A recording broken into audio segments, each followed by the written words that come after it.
বজরংবলী মন্দিরে বাৎসরিক পুজোর আয়োজন। পুজোর পাশাপাশি ভক্তদের মধ্যে অন্ন প্রসাদ বিতরণ করা হয়।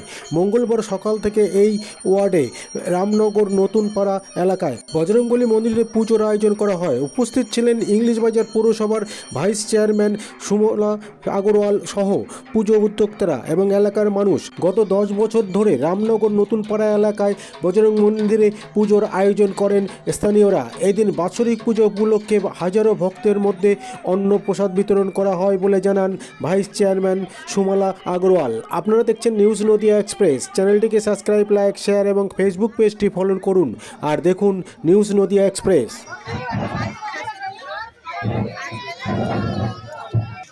অঞ্জলি দেওয়ার পর ফুল কেউ ছিটিয়ে দিবে না। অঞ্জলি দেওয়ার পর ফুল কেউ ছিটিয়ে দেবে না। ফুল নিজে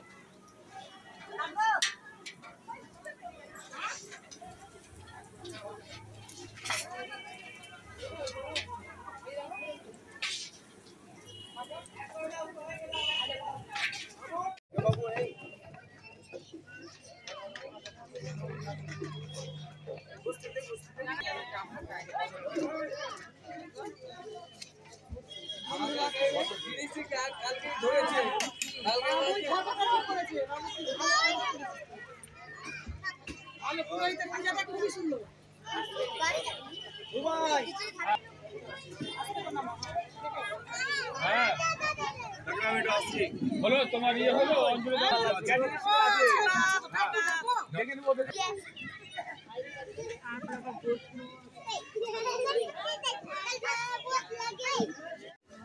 আজ আমরা এখানে উপস্থিত হয়েছি রামনগর নতুন পাড়ার সকল পাড়ার বাসিন্দারা। এখানে আমাদের 10 বছর ধরে এই হনুমান মন্দিরে পূজা হচ্ছে এবং এটা বাৎসরিক পূজা। আজকে প্রতিদিনই পুজো হয়, নিত্য পূজা হয়, বাৎসরিক পূজা। এবং এই পূজা উপলক্ষে সমস্ত পাড়ার বাসীরা যেমন এসেছে একসাথে উপস্থিত হয়েছে ঠাকুরকে প্রণাম করার পূজার সাথে সাথে এখানে অন্ন ভোগের ব্যবস্থা করা হয়েছে। পুজোর পর সবাই মিলে একসাথে খাবে এবং এটাই প্রতি বছর হয়ে আসছে। এবছরও তার অনাথা নাই এবং আমরা সবাই মিলে একসাথে এরপরে পূজা শেষ হলে আমরা ভোগও